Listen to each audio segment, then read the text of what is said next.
noite a todos. Somos da igreja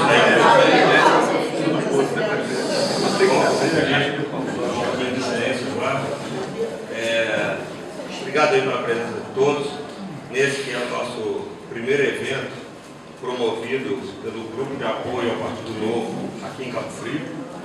O evento não é um evento do partido, nem vai falar sobre o partido. Nós vamos aqui, pretendemos iniciar uma série de discussões sobre o nosso país, para que a gente possa depois fazer isso também com a nossa cidade, né? E hoje, então, a gente tem o prazer de trazer aqui para conversar com a gente o Roberto Mota, que é uma pessoa extremamente competente, empresário, consultor, formado em Engenharia Civil pela PUC, mestre em Gestão Empresarial pela Fundação Getúlio Vargas, tem muito aqui a nos ensinar. Ele foi também diretor da Câmara de Comércio Brasil-Israel, já atuou como consultor técnico, consultor de Harvard de tecnologia no Banco Mundial em Washington, é palestrante convidado da Escola Brasileira de Administração Pública e de Empresas da Fundação Getúlio Vargas, dá aula nos programas internacionais de MBA da Universidade de Georgetown e da Universidade Isaac, da Espanha. Então, uma pessoa bastante capacitada para a gente ouvir algumas coisas, né? Então, o que a gente propõe aqui é que a gente inicie um momento de reflexão e pensamento. O que a gente quer para frente? Tá? Então, a gente vai iniciar aqui com um pequeno vídeo e a gente dá sequência, então. Olá. Eu gostaria que vocês assistissem um trecho desse filme. Essa comédia, O Todo-Poderoso, mostra como seria se Deus desse a um ser humano comum seus poderes divinos. As pessoas querem que eu faça tudo por elas, mas não se dão conta de que elas têm o poder. Você quer um milagre, filho? Seja um milagre. Independente de qualquer religião ou crença, a mensagem ficou clara nesse trecho do filme. As pessoas não percebem que elas têm o poder. Ou seja, você já nasce com ele. Basta saber usar. Nascemos com o livre-arbítrio, que é o poder de decidir, escolher o que é melhor para nós. E essa escolha tem a ver com o tempo. Eu sei. Parece um clichê, não é? Mas dizem que a mais lamentável de todas as perdas é a perda do tempo. E eu concordo com isso. A vida é tão curta, e o tempo passa tão rápido, não é mesmo? Mário Quintana falou mais ou menos o seguinte: quando se vê, já são 6 horas. Já é sexta-feira. Quando se vê, já é Natal, já terminou o ano. Quando se vê, nossos filhos cresceram. Quando se vê, já se passaram 30, 40, 50 anos.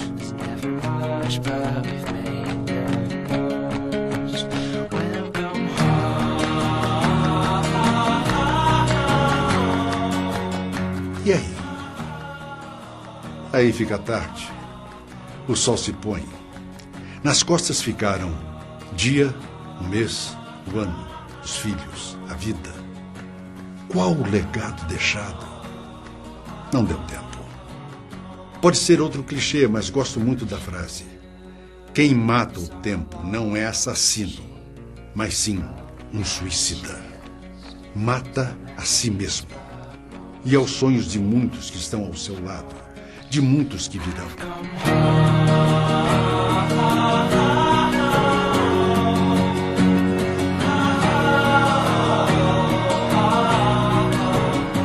A maturidade nos ensina algumas coisas. A primeira delas é construir todas as suas estradas no hoje, porque o futuro vencedor dependerá dessa sua decisão. Muitos dos que estão aqui têm a liberdade de usar seu tempo de forma que lhes convém. Por isso são autodisciplinados. E assim sendo, procuram fazer escolhas certas dentro dos limites, dentro das regras, não é mesmo? Porque gerenciar a vida é uma questão de escolha. Não se pode perder tempo, por exemplo, escolhendo reclamar e amaldiçoar sua sorte, ao invés de encarar o sol da manhã no rosto e ver as oportunidades que lhe aparecem.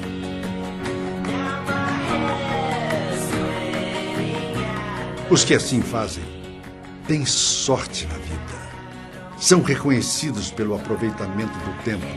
São os que deixam marcas, legados. Esses homens e mulheres autônomos escolhem o sol que vemos pela frente para vencer, porque o sol da tarde queima.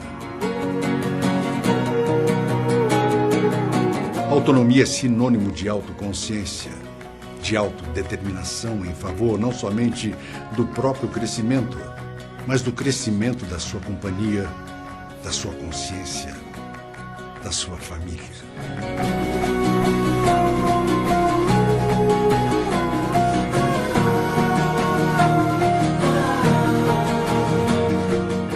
Preparem-se, encham-se de sabedoria, façam pacto com o tempo e usem-no a seu favor.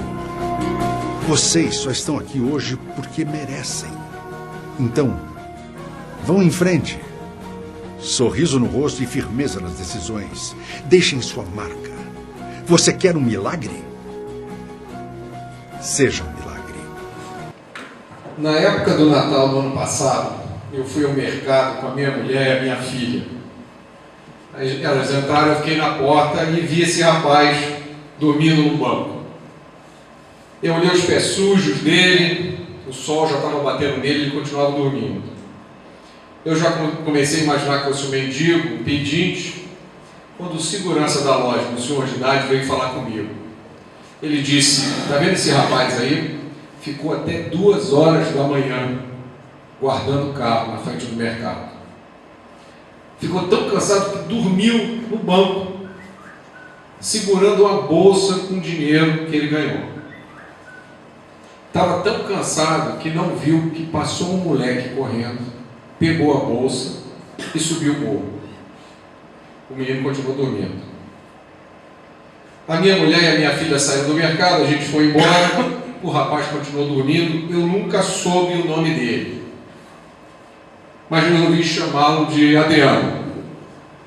A história do Adriano é um símbolo do Brasil. Isso tem tudo a ver com o que a gente vai falar hoje. E eu começo sempre as minhas apresentações fazendo a mesma pergunta: vocês acham que os filhos de vocês vão ter uma vida melhor que a vida de vocês? Essa não é uma apresentação do Partido Novo, essa é uma apresentação do Roberto Motta. E aí, para começar, eu aviso que eu não sou de direita, não sou de esquerda, eu não acredito em ideologia. Eu sou um dos fundadores do Novo. A gente estava falando isso antes da palestra começar. Eu estava entre 5 malucos que em 2008 se reuniram para se perguntar o que a gente pode fazer pelo Brasil. Eu tive uma experiência na minha vida que foi muito importante, que foi ter morado nos Estados Unidos. Morei 4 anos lá. E as primeiras coisas que eu notei quando cheguei nos Estados Unidos foi que as casas não têm muro. Você tem um gramado, seu gramado acaba, começa o gramado do vizinho. Ninguém se preocupa com segurança, como a gente se preocupa aqui. Está sempre segurando a bolsa, a mochila. A escola pública do bairro onde eu morava era melhor equipada do que a universidade onde eu estudei no Rio de Janeiro. Quando você entra numa loja nos Estados Unidos, o vendedor vem te cumprimentar: boa tarde, o que eu posso ajudar? Eu entro numa loja aqui no Brasil e a balconista está lixando as unhas. Ela nem levanta o olho para mim. Eu descobri que a lei americana não garante 30 dias de férias. Geralmente as pessoas começam a trabalhar e tem 5 dias de férias por ano, e a cada ano trabalhado ganha mais um ano. Ninguém tem 13º salário, ninguém tem FGTS, ninguém tem as proteções trabalhistas que nós temos. Mas olha só que interessante, todos os jovens que tinham a idade que eu tinha quando fui para lá, 25 anos, já tinham casa própria e carro zero. As casas dos pobres americanos eram iguais às casas da classe média brasileira. 72% dos americanos que são considerados oficialmente pobres têm um automóvel. Eu comecei a pensar, por que o Brasil não pode ser assim? Aí eu voltei para o Brasil e comecei a olhar as coisas com olhos de estrangeiros, comecei a me envolver em projetos de segurança comunitária, a trabalhar na associação de moradores. Comecei a perguntar por quê? Por quê? Por exemplo, eu fui perguntar à presidente da Conlurb, Companhia de Limpeza Urbana do Rio de Janeiro, por que as lixeiras do Rio são tão ruins? Não cabe nada. Em qualquer dia de sol, das 10 horas da manhã, as lixeiras já estão cheias. Por que a abertura é tão pequena? Você não consegue colocar nem uma garrafa de água mineral sem sujar a mão. É lógico que ela ignorou a minha pergunta. Eu queria também saber por que toda vez que uma pessoa que trabalha na minha casa sai de férias, 5 órgãos do governo federal precisam ficar sabendo. E aí eu comecei a entender o Brasil. E eu queria dividir com vocês algumas coisas que eu descobri. Eu descobri, por exemplo, que para entender o Brasil, todo cidadão precisa ler 3 documentos: a Constituição, o Código Tributário e o Código Penal. É sério. Por exemplo, se vocês olharem o artigo 8º da Constituição, vocês vão descobrir que ele diz que é livre a associação sindical. Você pode se associar a qualquer sindicato, mas que só pode haver um sindicato de cada categoria em cada região. Por exemplo, só pode haver um sindicato de petroleiros no município do Rio de Janeiro. É um monopólio sindical. Se vocês olharem o artigo 16 do Código Tributário, vocês vão ver que está escrito lá que o governo não tem obrigação de dar nada em troca dos impostos que vocês pagam. Está escrito na lei. Se vocês olharem o artigo 109 do Código Penal, vocês vão morrer de vergonha. Vocês vão descobrir que se vocês matarem alguém, basta sumir por 20 anos, fugir da justiça, o crime desaparece. Se você for menor, basta 10 anos. Lendo esses documentos, você começa a entender as armadilhas do pensamento brasileiro. A primeira delas é achar que o Estado tem que resolver tudo e tudo precisa de uma lei. Uma reação natural. Eu era assim também, até pouco tempo. Mas já existe uma lei contra o homicídio, não existe? Morre muita gente assassinada no Brasil. Existe um Estatuto do Desarmamento, foi aprovado há pouco tempo. Os traficantes das favelas do Rio de Janeiro continuam com armamento pesado. A segunda armadilha é achar que tudo precisa ser regulado pelo Estado. Um procedimento de coleta em banco de sangue precisa ser regulado pelo Estado. Mas o tamanho das mesas de sinuca dos botecos de São Paulo não precisa de uma lei regulando, mas existe. A terceira armadilha que a gente cai muito é achar que a democracia é um remédio milagroso. Então a universidade está ruim? Vamos votar para reitor. Só que democracia não significa progresso automático. Nem tudo a gente resolve através do voto. Quando a gente olha para a história do Brasil, nós descobrimos que nós fomos colônia durante 320 anos. Nós fomos o último país do hemisfério ocidental a abolir a escravidão. Nós perdemos o século XIX. Em 1800, o PIB per capita do Brasil era igual ao PIB per capita dos Estados Unidos. Então, nós éramos tão ricos quanto os Estados Unidos. Em 1913, mais ou menos um século depois, o PIB americano já era 7 vezes o PIB do Brasil. Isso aconteceu porque na época o Brasil não tinha um mercado de capitais desenvolvido, então você não conseguia tomar dinheiro emprestado, você não conseguia importar tecnologia, por isso o Brasil perdeu a Revolução Industrial. Para explicar esse atraso, que foi culpa nossa e de mais ninguém, nós criamos uma teoria chamada Teoria da Dependência. Ela diz que a culpa do nosso subdesenvolvimento não é nossa, é dos países ricos. Ela diz que para superar a pobreza, a gente precisa parar de fazer comércio com os países desenvolvidos. A gente precisa parar de importar e a gente precisa abandonar o capitalismo. A mensagem principal dessa teoria é que nós somos vítimas. Essa teoria ainda forma a base dos textos escolares, dos livros que os nossos filhos usam para estudar. Essa teoria ainda faz a cabeça dos nossos homens públicos. Isso explica por que, no Brasil, criminoso é considerado vítima. Quem já foi assaltado aqui? Levanta o braço, por favor.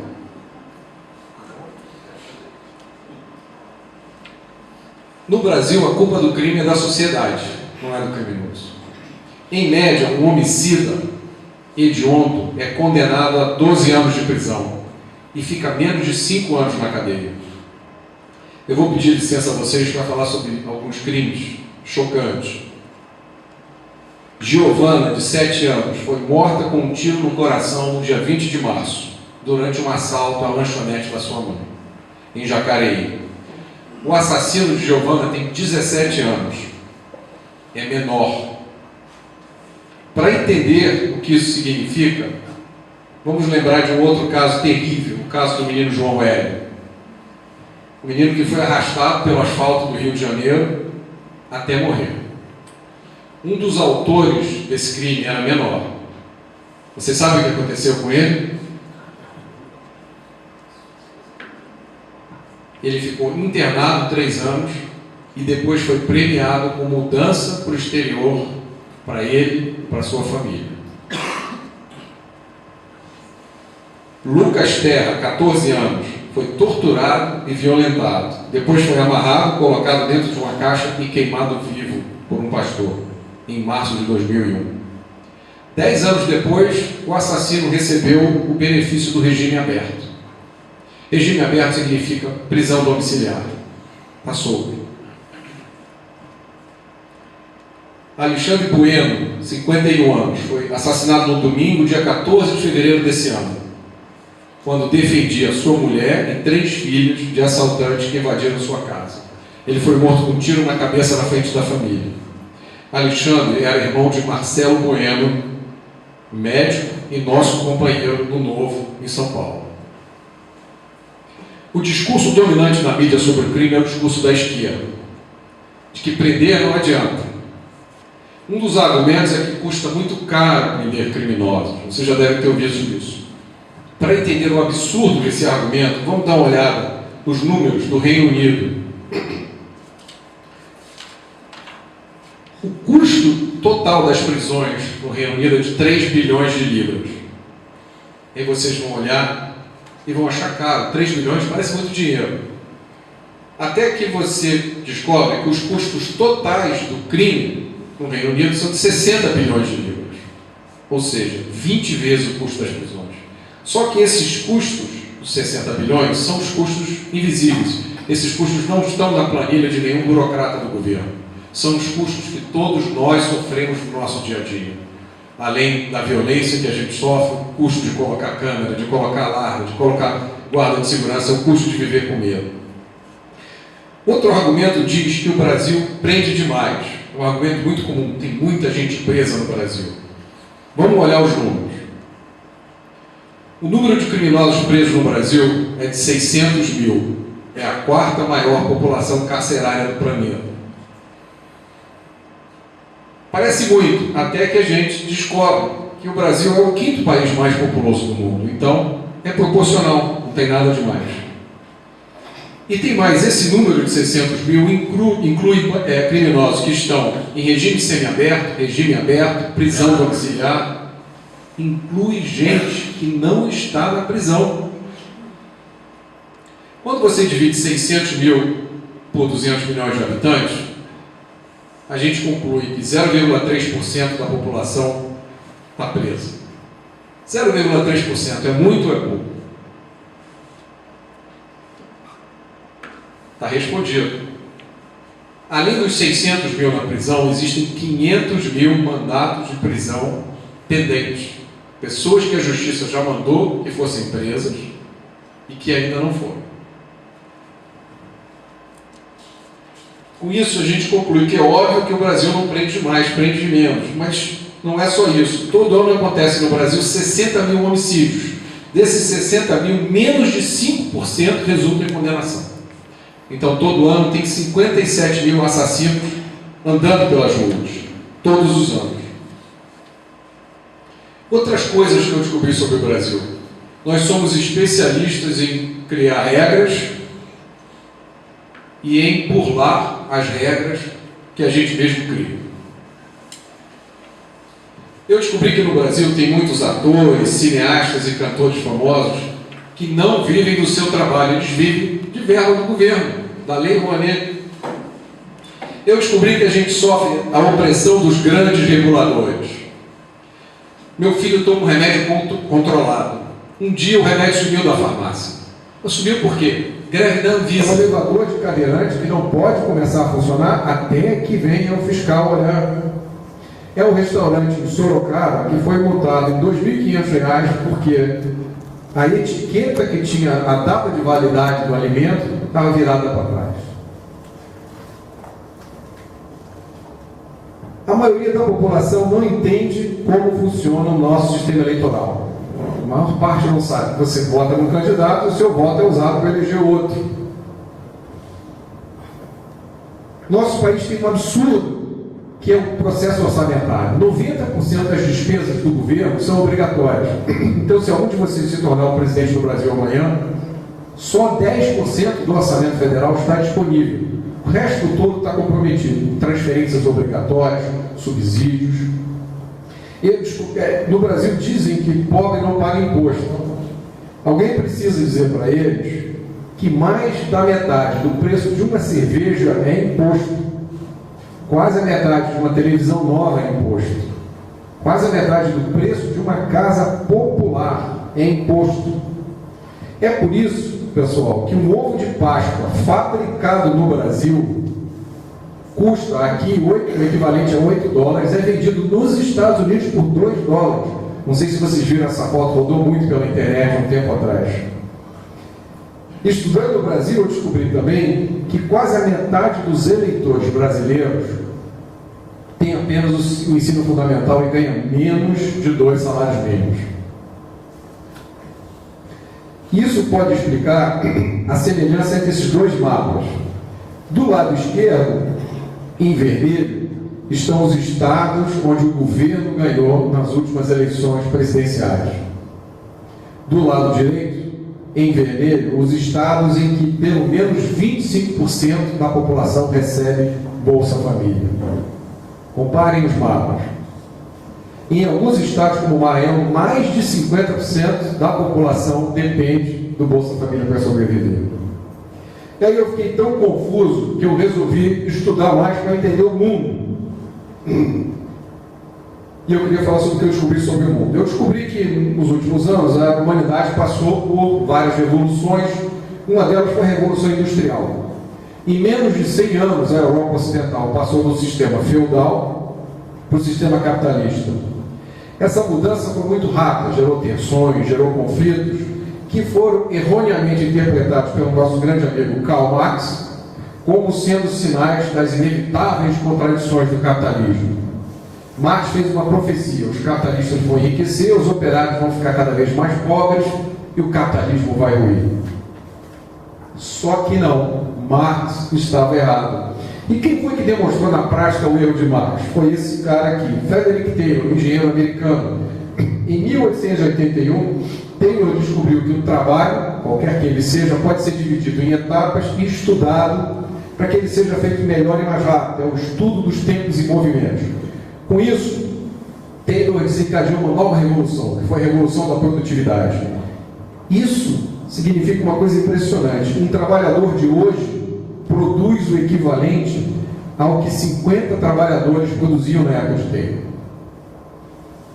Os trabalhadores de hoje produzem mais riqueza. E o que aconteceu com essa riqueza? Segundo Peter Drucker, metade desse ganho foi convertido em poder de compra dos trabalhadores. E o outro terço virou benefícios como férias remuneradas, serviços de saúde e educação. Taylor é o grande herói dos trabalhadores. Devia ter uma foto do Taylor na parede de todos os sindicatos. E aí vocês podem perguntar, mas e os países do terceiro mundo? Por que alguns países são pobres e outros países são ricos? A resposta, diz um famoso economista, são as instituições. Instituições são as regras do jogo na sociedade. São aquilo que fazem a gente parar no sinal vermelho, não jogar lixo na rua, não pedir e não pagar a propina. As instituições podem ser formais, por exemplo, a Constituição, as leis, o Código, ou podem ser informais, são os atos, os costumes. O jeitinho brasileiro é uma instituição.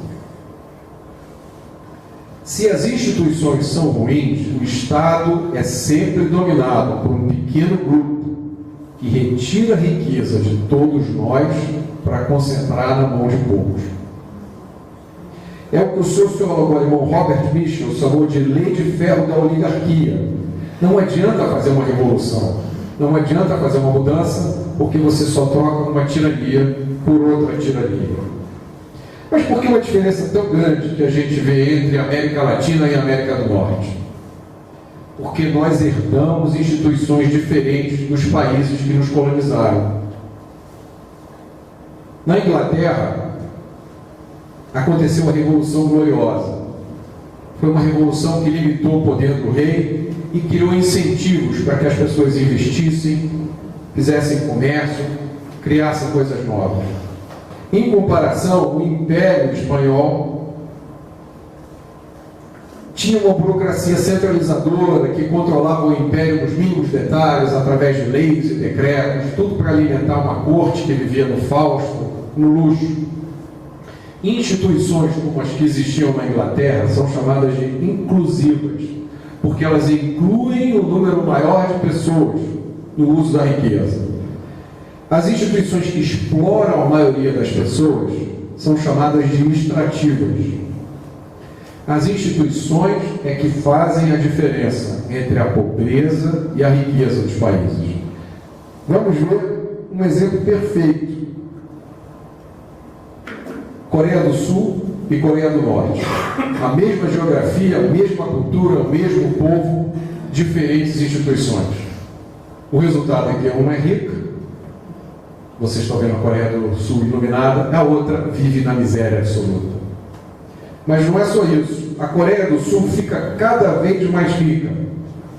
Vocês podem ver nesse mapa, nesse gráfico, o progresso econômico da Coreia do Sul, em vermelho, e em azul, o progresso do Brasil nas últimas décadas.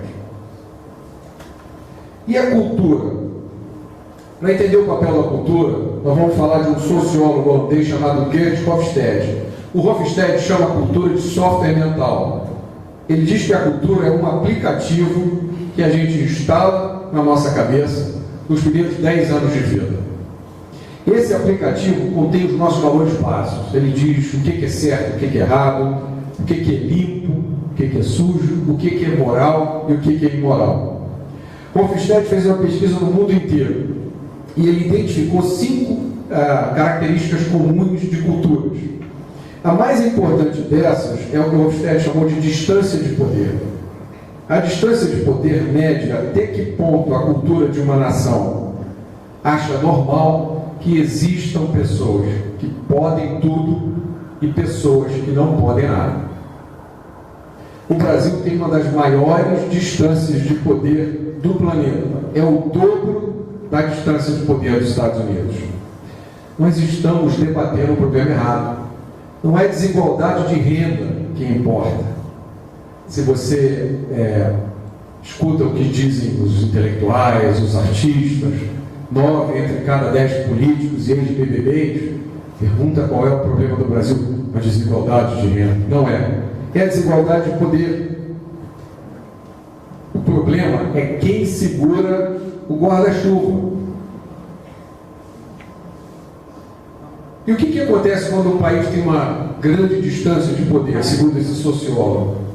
Os líderes são autocráticos e paternalistas. Eles sabem o que é melhor para você.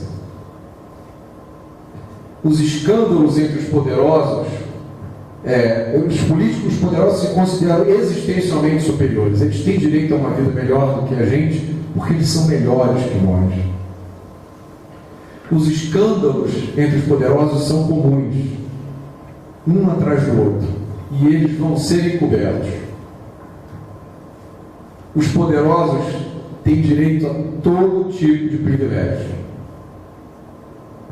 E o poder cria a sua própria justificativa. Eu tenho poder, eu faço o que eu quero, e vocês que não têm poder não podem fazer nada. por último, o maior exemplo de distância de poder no Brasil.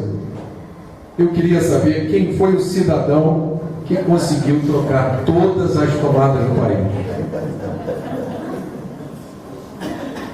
Nessa história da tomada, o que mais me impressiona é que isso foi aceito como uma coisa normal.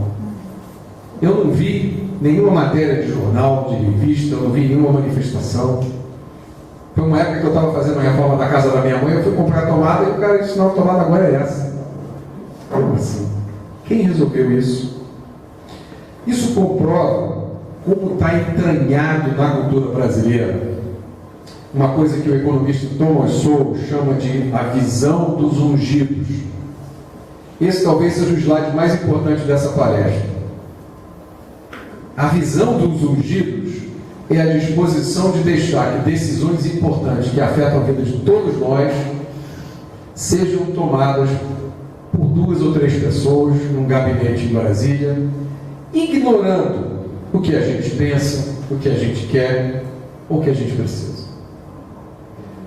Observem bem que, embora essa visão dos ungidos seja predominante na esquerda, ela pode ser encontrada em todos os grupos políticos do Brasil. Por natureza, o político brasileiro acha que ele sabe muito mais do que você e que ele pode resolver a sua vida. Muito embora, muitas vezes, ele tenha muito menos informação, instrução ou caráter que você. Ele diz, eu sou do governo, ou então eu sou intelectual, eu sou um artista, eu sei mais do que vocês, eu vou trocar todas as tomadas do Brasil. Eu vou patrocinar o trio elétrico da Cláudia Leite com o dinheiro da Lei Rouanet. Eu resolvi que o Brasil precisa de uma empresa de filmes estatal. Não, uma boa ideia? Ancine, 500 funcionários. Isso é o resumo do que eu aprendi sobre o Brasil e o mundo. E agora eu queria falar com vocês sobre o que a gente pode fazer a respeito disso. A primeira coisa que a gente tem que fazer é deixar de ter medo. Muita gente vem falar comigo depois da grande palestra e diz, olha, eu gostei muito, apoio a mudança de vocês, apoio esse trabalho, mas eu não posso me envolver. Todo mundo pode se envolver. A segunda coisa é saber que as coisas estão mudando, e essa mudança vem tanto de pessoas poderosas, que parece que pela primeira vez estão levantando a sua voz e dizendo, não pode fazer isso, como de pessoas comuns, igual a vocês, totalmente anônimas, pelo Brasil inteiro, no Rio, em Salvador, Sorocaba, e agora vai ter a foto de Cabo Frio aqui. E na minha opinião, o caminho é muito claro. A gente precisa mudar a cultura e as instituições do Brasil. E esse é um trabalho de longo prazo. A primeira ideia que a gente precisa passar para o nosso companheiro de trabalho, para a nossa mulher, os nossos filhos, os nossos alunos, os nossos professores, é que a nossa vida só vai melhorar com o desenvolvimento econômico. Desenvolvimento econômico significa simplesmente criar, produzir, comercializar produtos e serviços cada vez melhores, por um número cada vez maior de pessoas. Não tem outro caminho. É preciso incentivar as pessoas que produzem e geram riquezas e empregos, mas não incentivar com planos de aceleração de crescimento. O melhor incentivo que o governo pode dar é não atrapalhar. O Estado brasileiro, especialmente o PT, adora dar subsídios, incentivos fiscais para as grandes empresas. O PT é especialista nisso, como a gente está descobrindo. Mas o nosso futuro está no apoio ao empreendedor. Aquele cara que pega o seu trabalho, pega o seu negócio, sai à rua todo dia sem garantia de nada, lutando pela sua sobrevivência. E aí vem o Estado.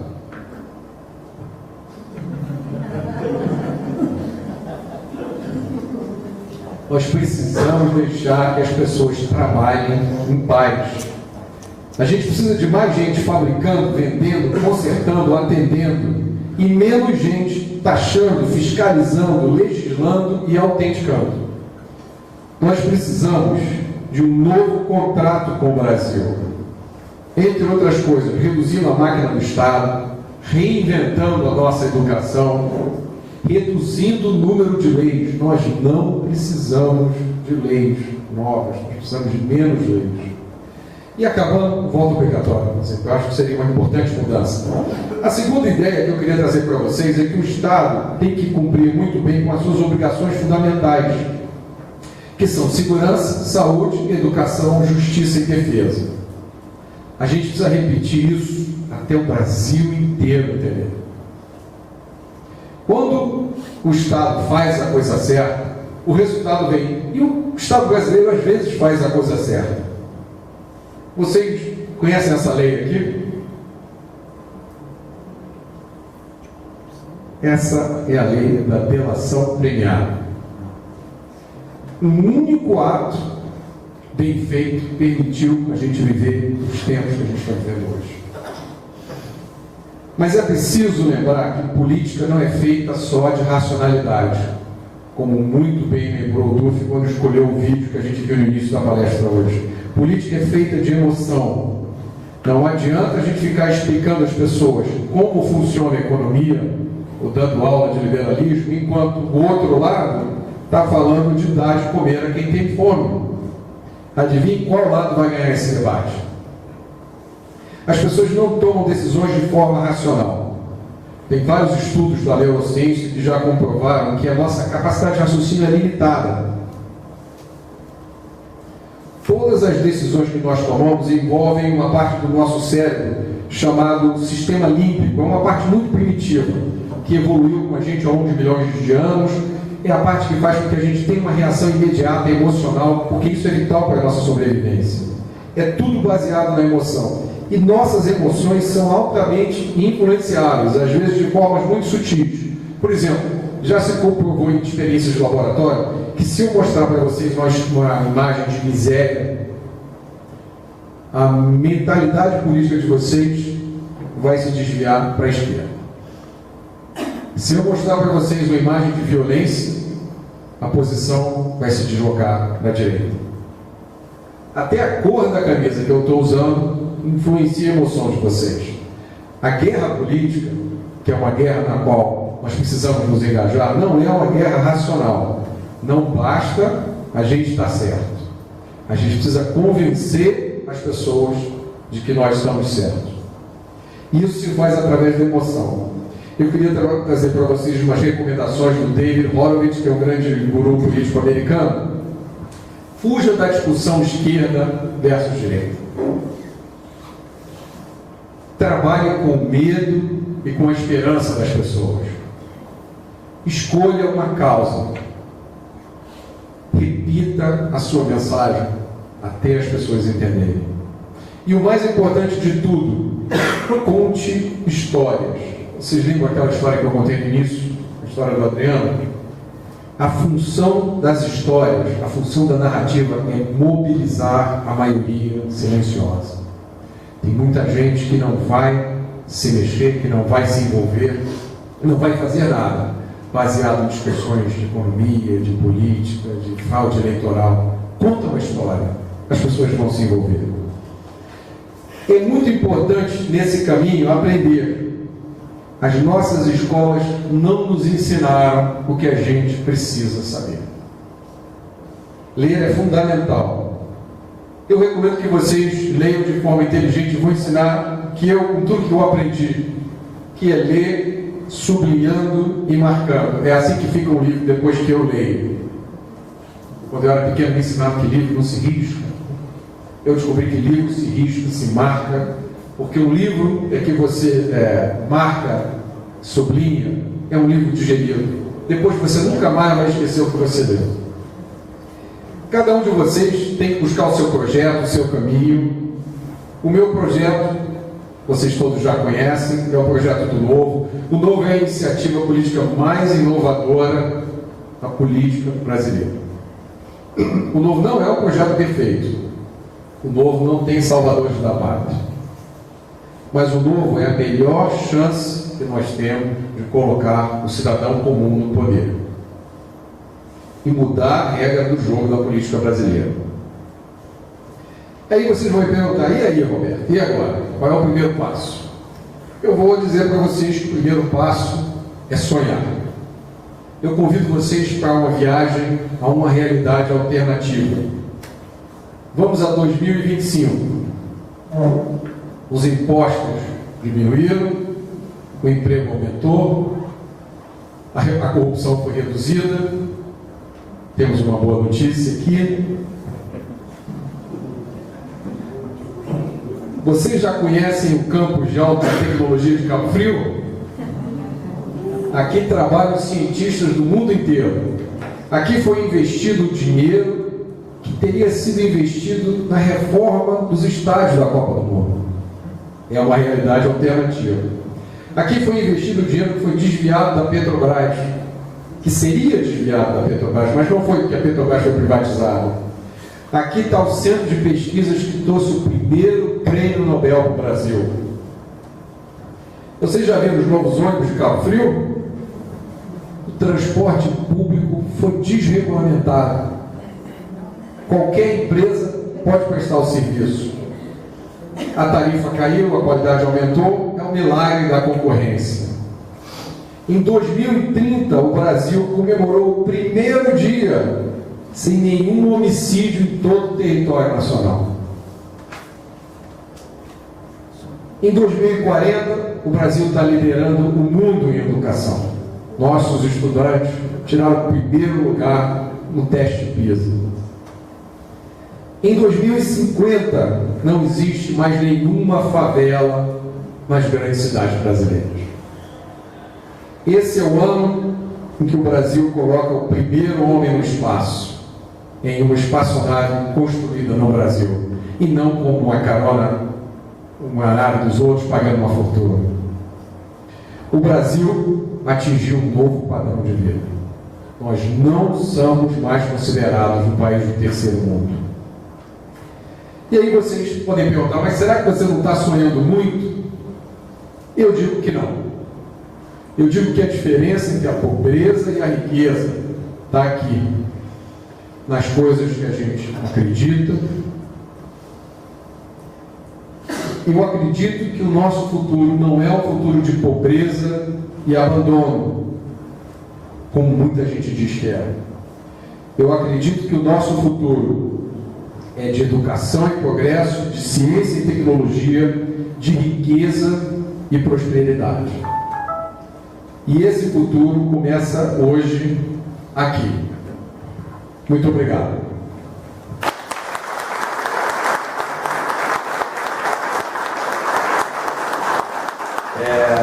Mas não tem um tempo um pouco curto, né? Não tem tanto tempo, então a gente tem ali umas folhinhas para quem quiser fazer as perguntas, colocar por escrito, porque a gente vai selecionando, ver as perguntas que tiverem mais coisas em comum, né? Para que ele fale sobre mais alguns pontos aí que o pessoal quiser discorrer sobre o assunto. Qual o segundo passo? O primeiro passo, estamos aqui. Qual o segundo? O segundo passo é a gente se organizar. O que está acontecendo aqui está acontecendo no Brasil inteiro. A gente está vivendo um momento que eu nunca tinha imaginado que ia acontecer quando a gente começou a criar o novo. Um momento que foi propiciado pelo trabalho do Sérgio Moro. Então, quando a gente criou o novo, a gente achou que era uma coisa para 20 anos, 30 anos. Eu acho que agora pode ser menos. Mas nós precisamos nos organizar, tomar o destino do Brasil na nossa mão. Não dá mais para a gente ficar delegando para pessoas que têm menos competência do que a gente, que têm um padrão moral menor que o nosso, para que tomem decisão em nosso lugar. Então, a gente precisa se organizar e entrar na política. Não tem outro caminho. Não é possível a gente fazer nenhuma mudança no Brasil só votando. O nosso sistema eleitoral é muito complicado, a geração de políticos que está aí é muito complicada, a gente precisa trocar os políticos. E tem que ser vocês.